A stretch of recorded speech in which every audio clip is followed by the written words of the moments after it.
Kaya po kung minsan, imbes na po malinawan ang marami po nating kababayan, nagkakaroon po ng pag-aalinlangan.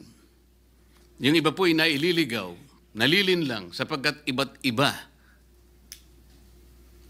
Kaiba yung mga paniniwala, pinipilit at gustong ipilit na yung pa yung mananaig kesa doon sang kapasyahan na po na ibinaba ng Korte Suprema. Kung sa bagay nga po, sa una ko pong paghalimbawa, Panginoon Diyos na nga po yun kinontra pa ng ahas Ginoong Pangulo, sa mga abogado po, palaging may biruan Kasi po sa lahat ng pagdidiskusyon ng ating korte, lalong-lalo na po ang kataas-taasang hukuman, hindi naman po lahat ay agreeable.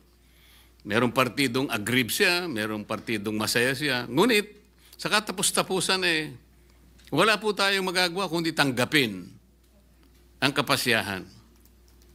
Minsan po sinasabi nga natin kahit pabiro, alam mo ninyo basta desisyon ng Korte Suprema ay nagiging bahagi ng ating mga batas, maliman o tama.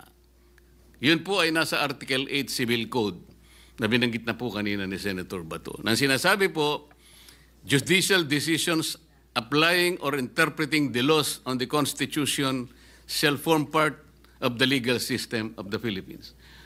Wala na po tayong magagawa doon. Batas na po yun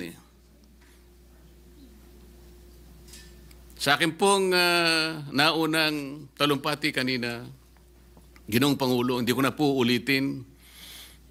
I will just request that my entire speech, Mr. President, be incorporated by way of preference to be included in this explanation in my voting yes for my own motion. Thank you very much.